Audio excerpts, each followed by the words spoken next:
लोग बारी बारी से अपने कर्ज का पैसा जगह प्रधान सेवक के साथ जमा कर रहे थे। सभी लोग जल्दी जल्दी अपना कर्ज चुका दो। क्या तुम्हारे लिए कोई विशेष छूट है? तुम्हें कर्ज चुकाना ही पड़ेगा। मैं बहुत गरीब हूँ, मुझे छोड़ दीजिए, कृपया रहम करिए, मैं बहुत गरीब हूँ। मुझे कोई परवाह नहीं, तुम्हें कोई छूट नहीं मिलेगा। तुम्हें कर्ज चुकाना ही पड़ेगा। उसे सरकार के पास ले चलो।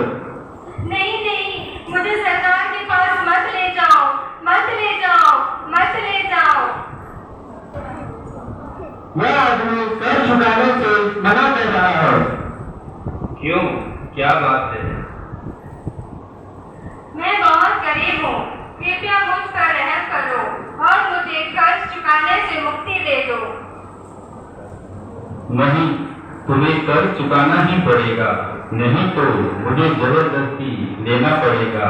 और जो भी उसके पास था उससे जगह छीन कर ले लेता है। नहीं नहीं, ये मेरी आखिरी पूंजी है। मैं इसे अपने परिवार के लिए भोजन खरीदने के लिए जमा किया है। कृपया इसे लौटा दीजिए। मेरे पास इसके अलावा कुछ भी नहीं है। कृपया करके ऐसा मत कीजिए, यह सही नहीं है।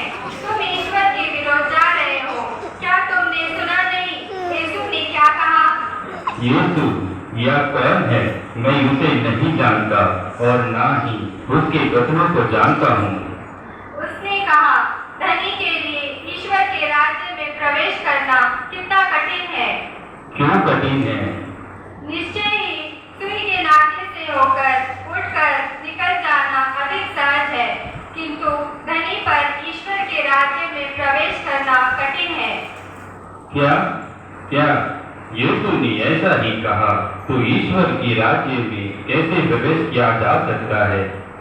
तुम एक पापी हो, तुम ईश्वर के राज्य में प्रवेश नहीं कर सकते।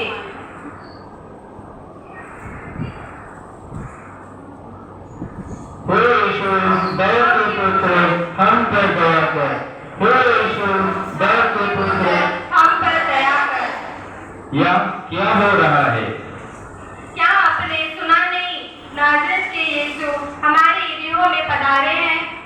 यीशु हर कोई यीशु के बारे में ही बातें कर रहा है। उस आदमी में वह कौन सी चीज है जो उसको महसूस कर रहे हैं? क्या उसके पास मेरे से भी ज्यादा सोने का जेवर है? यीशु वह ईश्वर है जो दुनिया के सारे सोने और धन दौलत से भी बढ़कर है। वह इर्यों में प्रवेश कर चुके हैं। हम सभी उनको देखने के लिए ललायित हैं। सच में क्या यीशु ईश्वर है? तब तो मैं भी यीशु को देखना चाहता हूँ।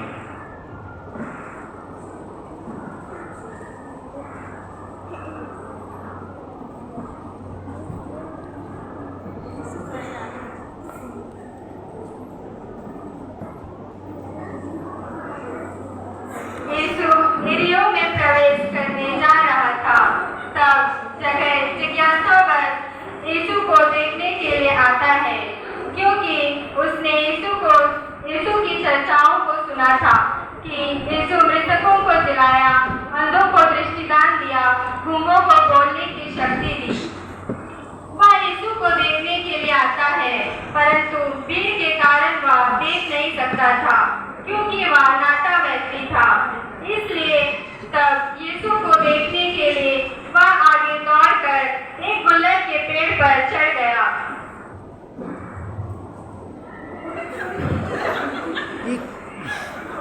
क्योंकि यीशु उसी मार्ग से जाने वाला था।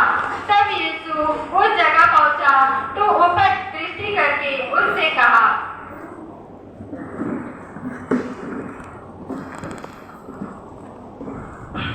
हे जक्कई, झट उतर आ, क्योंकि आज मुझे तेरे घर में रहना है। तुम भी अब्राहम के बेटे हो। तब जक्कई तुरंत उतरकर यीशु को अपने घर ले चलता है।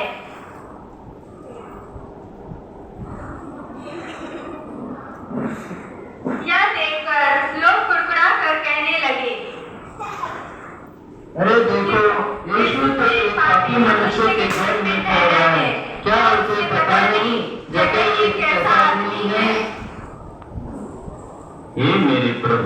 आपका मेरे घर में स्वागत है। आपकी स्तुति और महिमा हो, ये हमारा सौभाग्य है जो आप हमारे घर पधारे। तब यीशु जक्कई के घर में ठहरता है और यीशु को भोजन भी कराता है।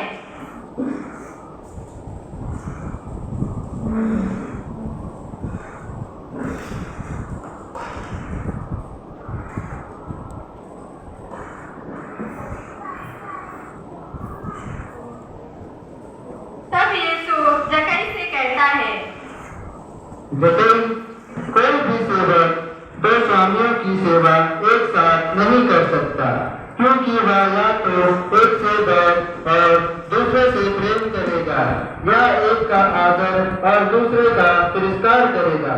तो ईश्वर और धन दोनों की सेवा नहीं कर सकते। हे प्रभु, मुझ पर दया करें। तब जक्कई यीशु की बातों को सुनकर अपने मन में पश्चाताप उत्पन्न करने लगता है और वह पश्चाताप करता है और अपना धन लोगों को वापस करने की बात कहता है।